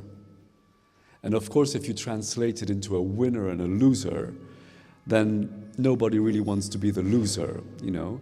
And so who is the winner and who is the loser? So maybe not celebrating its return was not wanting to celebrate yourself as a loser. But that raises other questions, and we were talking with Alula about, for example, types of exchange, where Alula was saying about more that this was a discourse that was taking place in Ethiopia, that to get something back, maybe you propose to give something to get it back. Now, of course, in the case of colonial war looting, then you've got your moral heart to listen to. But in many other cases where this can be a more open discussion, the idea of presence and the idea of exchange of gifts, the way that one would do it when one goes to someone's house for dinner, you bring a bottle of wine, you know, it's a way of creating relationships. And maybe these objects could be kind of relational building objects rather than symbols of winners and losers, I would say. I'm not sure it answers your question, but that's what you're... No, I share that point. Right. Just more cynical about the Italian context, I suppose. Right. Yes, I think there are differences between the Italian and, I mean, I don't dare talk too much about the German context here in this audience, but that imperial nostalgia, there was very much an element of that, I think, also in Italy, and so many people here can talk much better than I do about that. But you know, the UK context, the Italian context, if I contrast the two, because they're the ones that are most relevant for the Ethiopian context, in a sense, in Italy, it was, well, let's get that over and done with the obelisk, and then we can forget about that, and then we don't have to really come to terms and rethink our colonial past. The museum the colonial museum was closed. Now there's just recently some new beginnings of beginning to think about that, and I'm sure others can talk much better about that.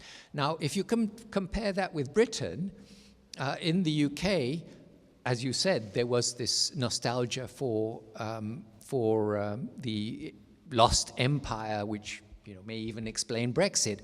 But there, you had the restitution debates actually happening in some senses earlier. In terms of restitution to Ethiopia, there was already in the 20th century, well, even going back in the 19th century, the first restitution happened when Emperor Johannes asked for a manuscript that was, in fact, one of those that was legitimizing the Solomonic dynasty to be returned. He also wanted it back because there were also inscriptions in it about land deeds and inheritance titles and so forth. So there was already a restitution then. And then in the 20th century, when Haile Selassie went for the coronation of King George, they decided to give him a crown that had been looted. They chose kept the golden crown and gave him the silver one sent to Zoditu. And then when losers, he came second. And when Elizabeth went in 65 to Ethiopia, the Queen brought with her Emperor Tewodros' seal. So there were some initiatives, and then there was the initiatives of civil society and public groups, and the AFRAMET, the Association for the Return of the Magdala Ethiopian Treasures, was something that really played on the conscience of the descendants of the soldiers for whom these items didn't mean anything. So swords, shields, manuscripts, and even the arks, the Holy Tabot, 2 of those were returned. Now the British Museum has 11 of these, and it has publicly said that it will never allow anybody to look at them, won't display them to the public, won't allow any research, and the British Museum Act specifically says that the trustees can deaccession things if they are unfit for purpose. And what is the purpose of the museum? To display to the public and allow for research. And yet they still hang on to 11 of these tablets, and Westminster Abbey, the most holy church in London, directly under the monarchy, keeps a tablet of a sister church as hostage. So in Britain, the way in which the restitution debate has gone ahead was partly state-to-state relations, partly public opinion and the descendants of soldiers. But from the public museums, because of the Act of Parliament, it's not possible for them to return things unless they use the way round it of suggesting long-term loans. There was a very famous case of the Victoria and Albert Museum at the time of the 150th anniversary of the Magdala expedition, where all this loot came. And this was elephants brought loads of loot. So Victoria and Albert was willing to return quite a nice collection that they had. It didn't fit in with the rest of their collection, and the way in which restitution has been promoted in UK recently is the museum curators themselves, who have been at the forefront of restitution initiatives. And in this case, Tristram Hunt was willing to restitute these objects using the device of saying a long-term loan. And there were negotiations behind the scene. The Ministry of Culture was on board. It was about to happen, and then it was leaked and came out in the public and Twitter space, and there was a furore. How can the thief give back as a loan the objects that he has stolen? And so immediately there was an outcry, and which completely scuppered any restitution initiative, because it was portrayed in those terms rather than seeing it as a way of what we were talking about, building on collaborations, having museums in different that have these objects that have been looted, working on ways of sending them back. For instance, the Victorian Albert has very beautiful textiles, the dresses of the Empress, that would need very careful conservation, for which there isn't the expertise in Ethiopia. So it's not just a question of taking things out of museums, throwing them back, okay, this doesn't belong to us. There's all kinds of issues of how things are restituted, where they go. Even in the case of the Aksum obelisk, there was a big debate. Should it be put back exactly where it was? What about how it would affect the other stelae, the burial chambers in an area of archaeological excavation? So restitution raises all kinds of issues of how you restitute, to whom, where. Should it be retained by federal governments, regional governments, civil society, local museums, traditional elders, as in the case of the Benin bronzes, for instance? So for me, what's exciting about the restitution debate is that it brings history alive, is that it creates the kinds of frictions and debates in which these objects come alive.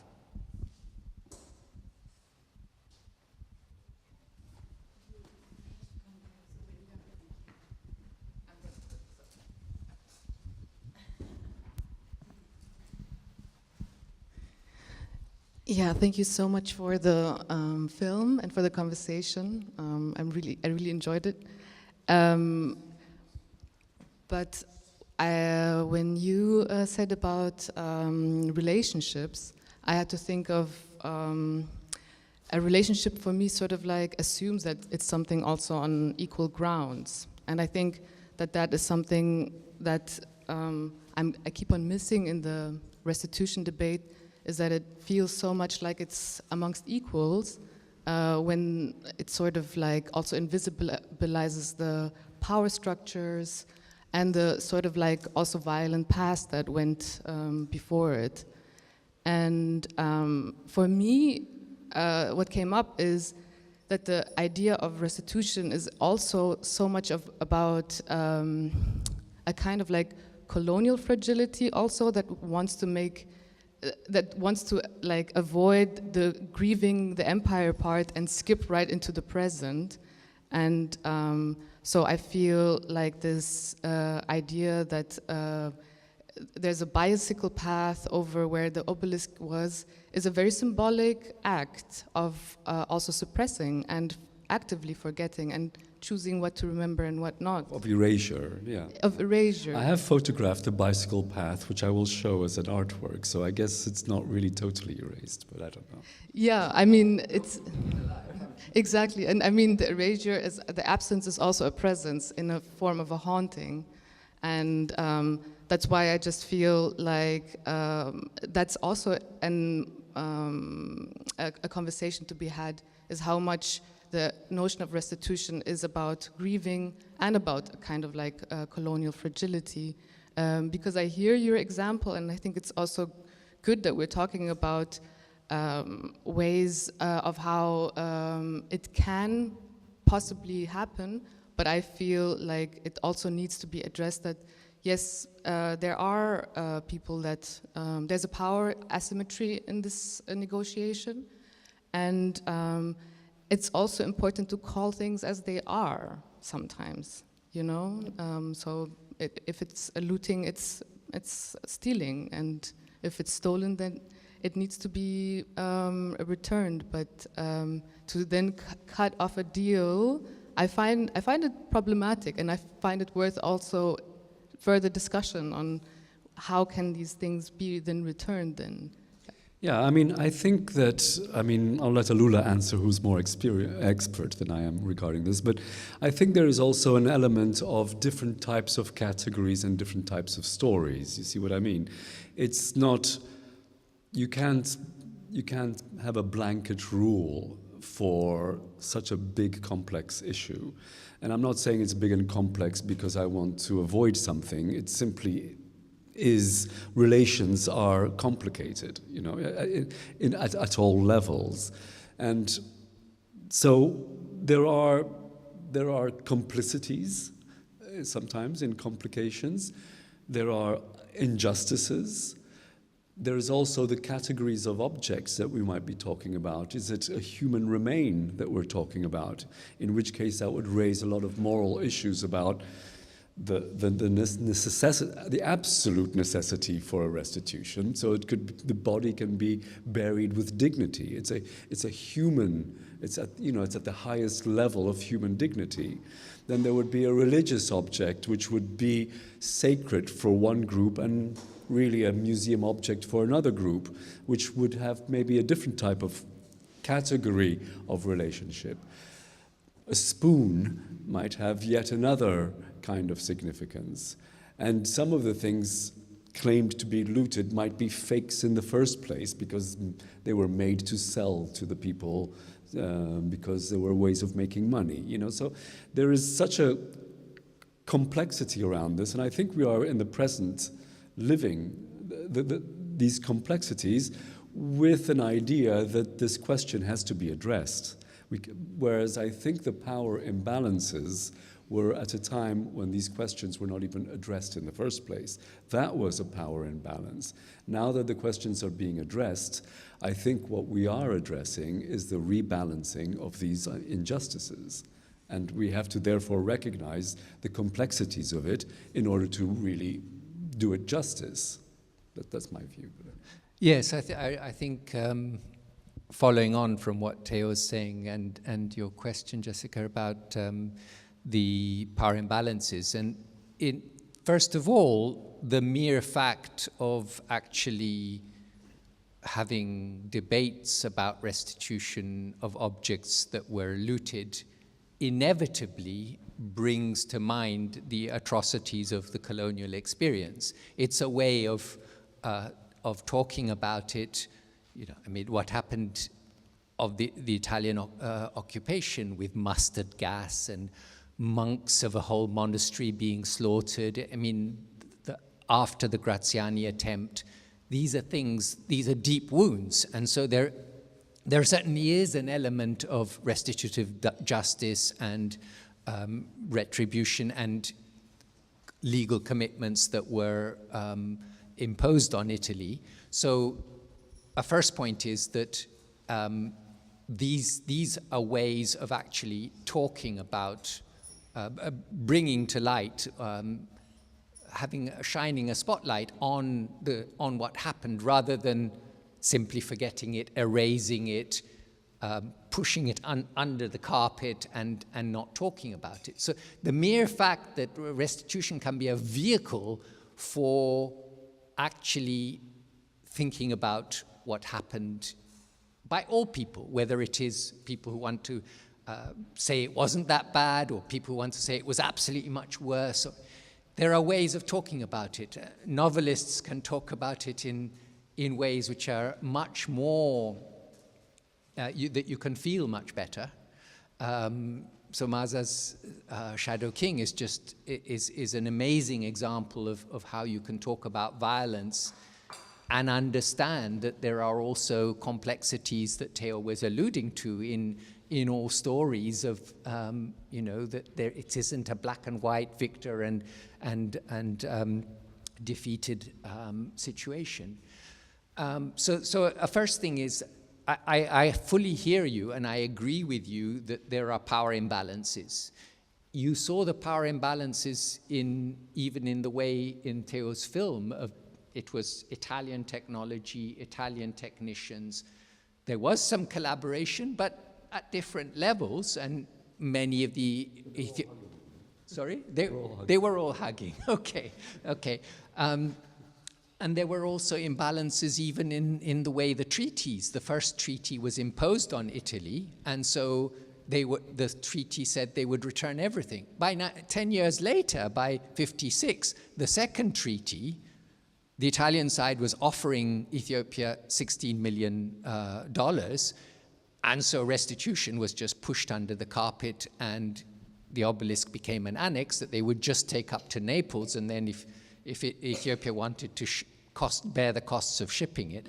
So there are these inequities, and I think that the restitution debate is a vehicle for being able to have those conversations, and at some point coming to terms with that, transcending that, and building on that to create a different set of relationships that will retain inequalities in them, but that can be lead not to a cutting of relationships, but actually to a strengthening of relationships. I think that's what it's about, and I think that Italy is not yet there. I think that there are beginnings to come to terms with that, with what's happening with the Benin bronzes in particular, in Germany, in UK, France, starting with Macron's speech. Of course, nothing much has happened over 5 years, but at least they're talking about it. And so I don't think so much is happening in Italy, but Chiara and others know much more than I do. But I want to say something just about, I mean, sorry. No, I sit there. Idea. No, something happened. Yeah.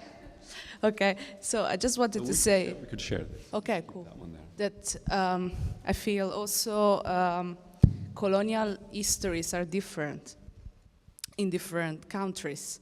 So it's also about the narration, no? I feel Italy is, when we talk about amnesia, we don't talk only about amnesia of the crimes that were committed, but of the empire as such. The narration of neo-fascists is not that we used to have a great empire and we lost it, but is that we never had one. We had like colonialismo straccione, we call it, no, in Italy, which means poor man colonialism. Or we refer to colonies in Africa as lo scatolone di sabbia, the sandbox. So that's this. And also the object were looted, as you said, were really never presented after in the Republican history, in museums, you know, in big settings. They were in storage. I mean, of course, the monument, the obelisk was in a public space, but also a phantom space like Eur, which is all of a monument to fascism, but not really alive in terms of the everyday life of Romans. It's packed with offices and administrative buildings, but it's not, I mean, it's a place where you go only if you have to do something and you leave. So the fact is that the process is to make this visible, to start with. And also I feel like there is a lack of value given to the objects themselves. Back when they were looted because Mussolini, in this case, in the case of the obelisk, he wanted to remind everyone that he wanted to build a new Roman Empire. So he needed something similar to an emperor. But as soon as this project finished, I mean, the value to the object was no more attributed. We also need to remind that Italians have this sense, this understanding of themselves also being somehow having been looted in the past, no? through Napoleon campaigns, or the fact that every Italian would say, "Oh wow, all our art is everywhere in all museums of the world." No, so there is always the minimizing the value of others. Whereas I feel like in France and the UK, the narration is that of a big empire. So I feel on one hand, this gives them more space to elaborate.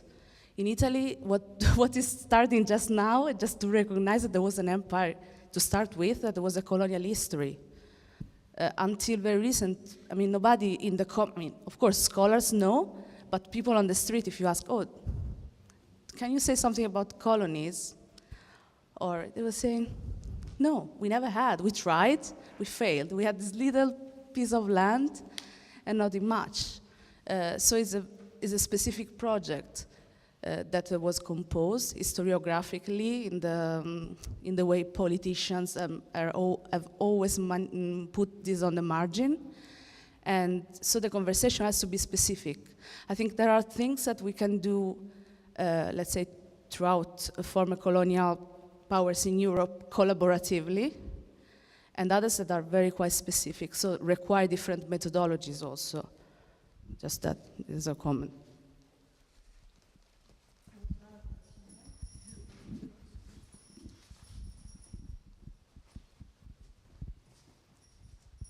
Hi, I'm the clumsy person who's dropped all the glasses. Sorry about that.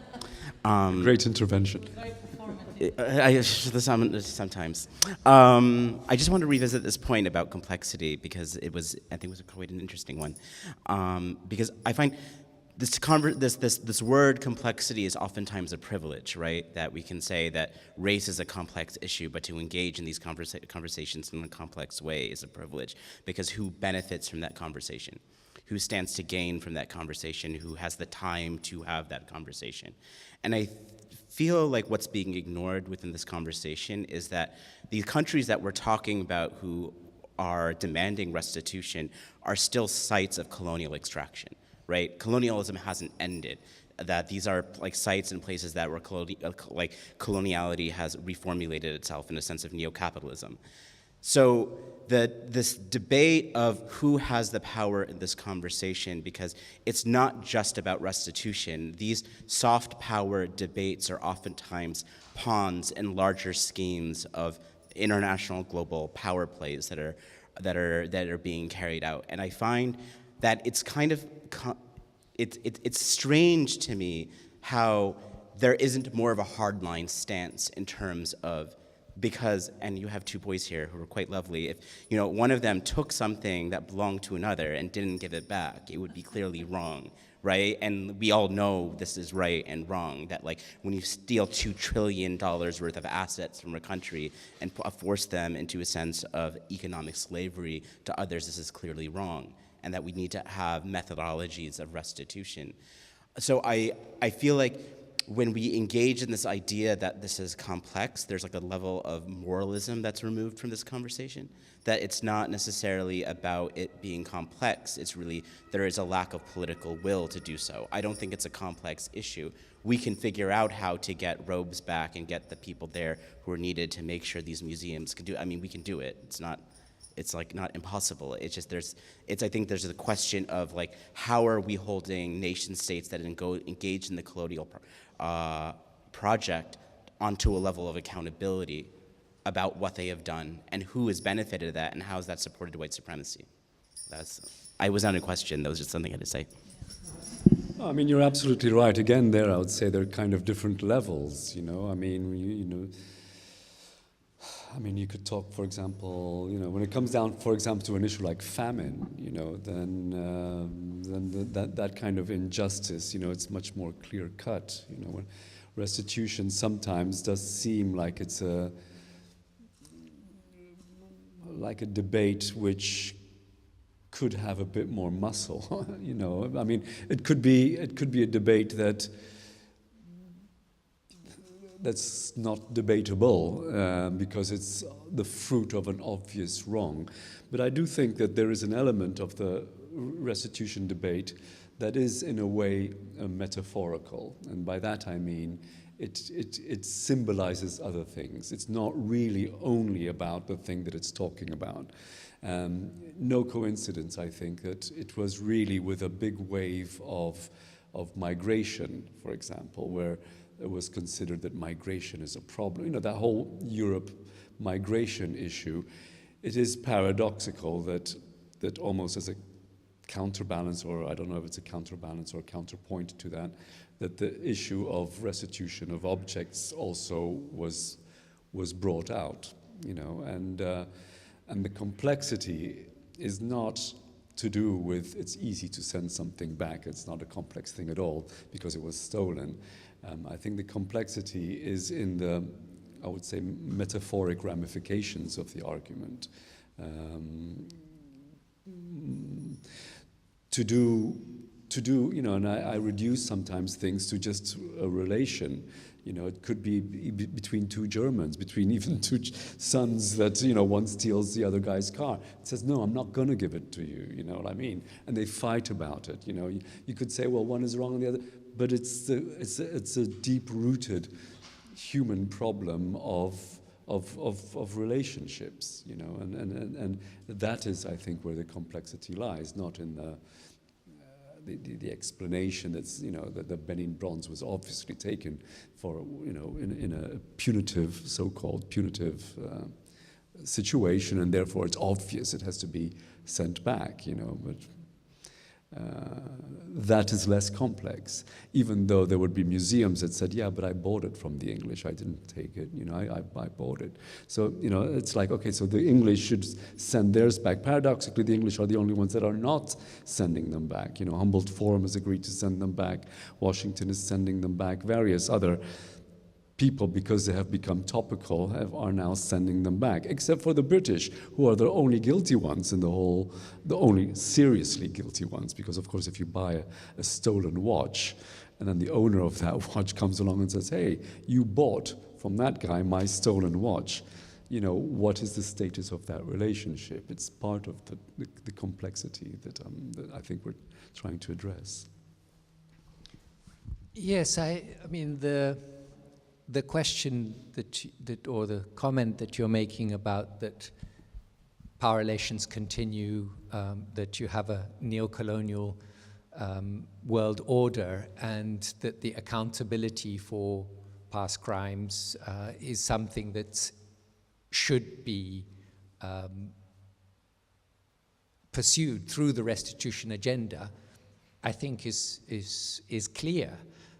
The question, though, is how that is to happen. And for me, the restitution debates are ones which bring heritage to the forefront. And heritage is the looted objects, the objects that are also not looted are ones that are expressions of cultures and civilizations that have been taken and looted. And so by bringing up the restitution agenda, it's a way of beginning to come to terms with that and to work on renegotiating the relationships between the looters and the looted in a new world order that still has its power relations. I'm not in any way trying to deny that. But if you talk to people, my colleagues in Ethiopia who work in museums, they would not want everything suddenly to be restituted. They couldn't deal with it. So there's the question of prioritization of what should come, when. There's all kinds of ways of dealing with it, starting with exhibitions, with nowadays facsimiles. You go to, say, the British Library, you can see, and the curator there, Eyob, showed me 2 manuscripts. One was an original, one is a facsimile. I couldn't tell the difference. So there are all kinds of ways of bringing history alive through restitution and using this as a project to create relations, strengthen relations, to develop the ways in which museums in third world countries can begin to reclaim their heritage, and in the places from which these objects are going, there are all kinds of ways of rethinking that history, coming to terms with it, transcending it, through the objects. The objects become metaphors and ways of talking about history and bringing it alive and reckoning with the colonial heritage. So I think there is something very positive in that, rather than simply suggesting that it's a continuation of a world order that has inherent injustices which are simply being perpetrated.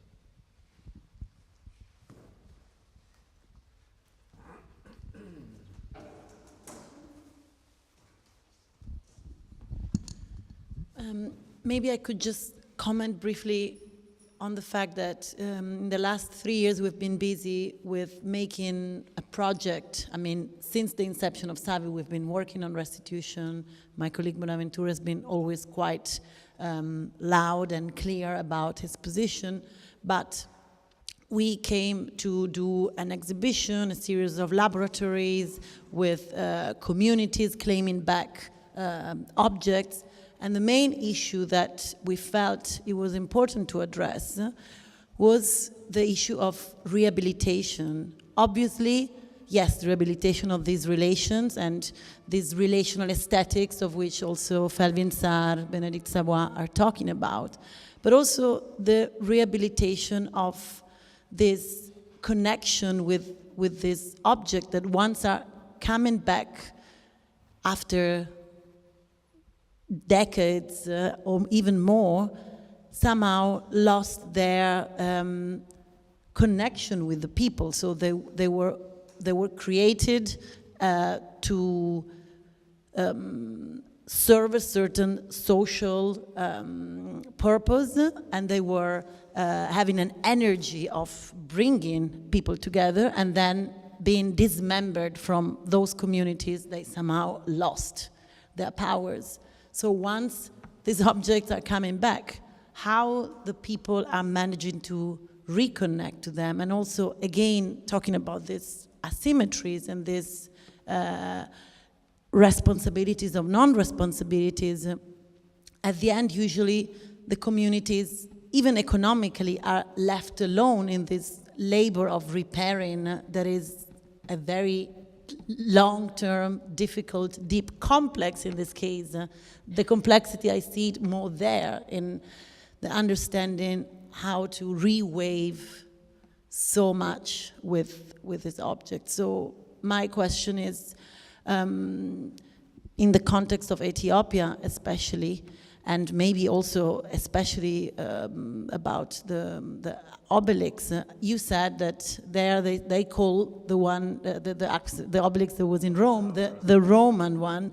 So, but do you feel this labor of reparation, first of all, has been just left completely in the hands of the Ethiopians without any support from the Italians, so no taking of accountability? And is it so, it is quite difficult. How is it processed, and how is it thought to be brought forward also for the other works that might come? So this psychoanalytical and social anthropological work that has to be done. Because you're a sociologist, anthropologist. Yes, well, I mean, objects have lives, objects have histories, objects have embed in them social relations, and so the social life of objects and their histories are something in which restitution is one step. And you're absolutely right that there is a question of the way in which objects which have been away for a long time regain their significance, or a different significance, or a new significance, because their significances are evolving. So in the case of the obelisk, so in another film that Samson Georgis did on the obelisk, he found one man who could still remember when he was a boy when the obelisk was taken. And this man was very clear, and he was saying, you know, this was something that in Aksum, the history is in underground. And this is part of our history which is gone and which is coming back. And he was quite clear, because there was this debate, should the obelisk come back and should it be erected if it was on the ground before? And he said, no, it should be standing. And so even thinking about objects coming back and how people reconnect to them is something that raises important issues. There was a big debate. Where should it be placed? How should it be placed? And so then the question that you're raising about the collaboration. So this was an incredible feat of Italian technology and expertise in this thing that should have been rightly celebrated. Well, it was an extraordinary feat, or even more extraordinary 2 millennia earlier when it was first erected. But it was, I mean, you saw it in the film, it was phenomenal. And then protecting the other obelisk so it didn't fall. And people said, let's talk about reality. Right now, there's been 2 years of war in Ethiopia, and Aksum has been the site of battles twice. Just recently before the truce, it was actually right at the heart of the battle. So this obelisk was erected by the Aksumites. It stood for 3 centuries. The Aksumite Empire fell and the obelisk fell, or the obelisk fell and the Aksumite obelisk. Was it an earthquake? Was it Queen Judith? Was it? So the archaeologists debate, but I think the verdict seems to be that it was part of a conflict. So the obelisk falls. So Mussolini wants to be like a Roman emperor. So he collects these 5 pieces, ships them, trucks them, ships them on the boat Adua by train to Rome, re-erects it here in Rome. It has a new significance as a colonial object. Fascism, just when fascism is defeated, when the Germans come into Rome, the obelisk was hit by bullets. Think of the history of this object. This object, unlike the other obelisks, had no sign saying it came from Ethiopia. So in a short period of time, you have the amnesia that Chiara was talking about, that history just gets wiped out, and the obelisk is just standing there, eaten up by the pollution in Rome. Then the bolt of lightning comes and then it finally finds its way back to Ethiopia, and it creates this buzz and this energy, and people thinking about it. And then it finds itself in the middle of a war. For 2 years, there's been a war right there. And just before the war in 2019, Prime Minister Abiy went because there were worries that the other obelisk was about to fall. And there was an agreement with the Italians that they would come and help to strengthen the foundation. So it hasn't, sorry? This was 2019, then there was a war. So now there is a truce, and hopefully you can start again with collaboration projects, with Italy becoming involved. And I hope this time, that Italy will celebrate their involvement and the collaboration with Ethiopian archaeologists, and that Teo's film will be visible there, that it will be seen in Rome at the what's it called now, the Colonial Museum? It's called the Museum of Civilization, huh? Of civilizations, yeah. So it should be shown there because you can't see it on the ground. It's lost, it's been erased. This should be part of the way in which Italy begins to rethink that you're absolutely right. There is the specificities of the Italian period being very short, but it was a very dramatic period. And so this would be a way of bringing alive and talking and coming to terms with and transcending that experience. But also in Ethiopia, this poor obelisk has already, again, been through these terrible things. And I hope that Theo's film has never been seen in Ethiopia, I don't think. So it should be part of a new wave of celebrating the past of the Aksumite technology and history. I mean, it's just an extraordinary thing that people were producing those in that period. So that's something that needs to be celebrated, and the story of its voyage by sea, you know, you saw it there, by sea, by air, by train, by lorries. It's extraordinary. I mean, what more can you want of a way of talking about history, colonialism, relations, objects, and the way that they represent relations between states and people and so forth. Oh, you've got one here.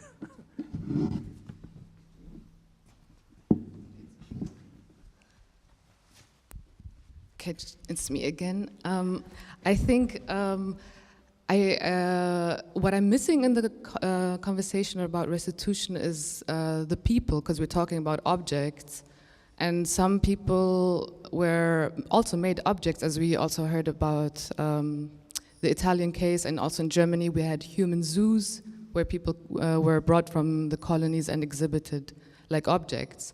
And it's more a comment than a question, because I feel like when I'm thinking about us having the conversation here, I'm also thinking about all the people that are not here that could have been or should have been also involved in this conversation right now.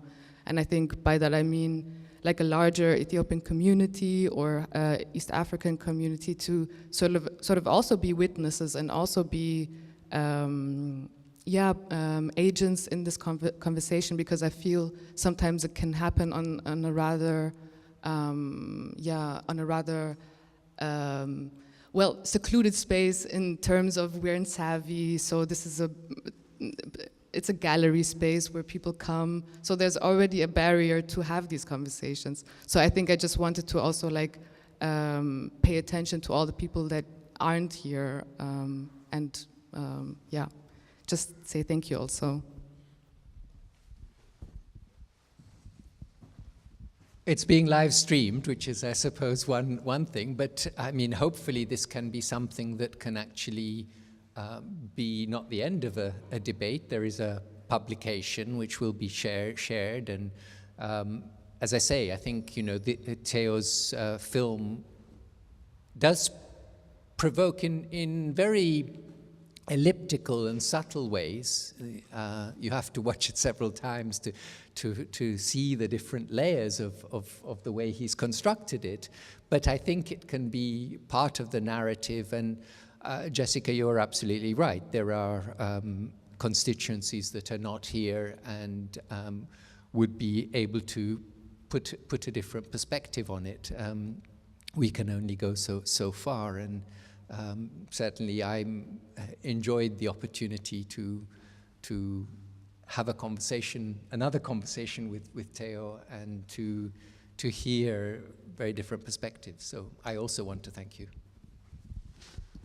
I'm sorry to respond institutionally. You are totally right, and this is just like a conversation of the many others, and stems from the work that we've been doing with this project for the Phoenix to find its form in us, where we made an application, we got some good fundings from the German government, and what we decided was, yes, to do an exhibition, but especially and specifically to then redistribute the fundings and giving it to communities, people that are not only people that made claim to get objects back, but they're also thinking in a very complex way, complex now I feel is a bad word, but articulated way about the whole discourse. And they were somehow invited or facilitated to write then manifestos where they very clearly were making clear their strategies, their labor of repair, their in possibilities of rehabilitation, and that was actually at the core of the project. And even during the public program we did, that was quite massive. It was really mainly to rebalance. I don't know if it's really possible because the balance is really huge, but to not look at this debate from always such a European and from a certain power structure perspective, but to really, and again, not in a paternalistical way, give voice to the communities, but really just let them do the work that they want to do and redirect even fundings and infrastructures to support their work. So, okay, I think it was long, intense, and beautiful, so thanks to everyone. Thanks also, and especially to Elena Quintarelli, that is really animating and behind this project, to Chiara Cartuccia that was here, to Muna Mussie that was also a fantastic speaker, Binta Diao, Sagal Farah, Onur Schimen that is supporting, Lia Milanesio, and the Italian Council, obviously, that supported the project. Thank you.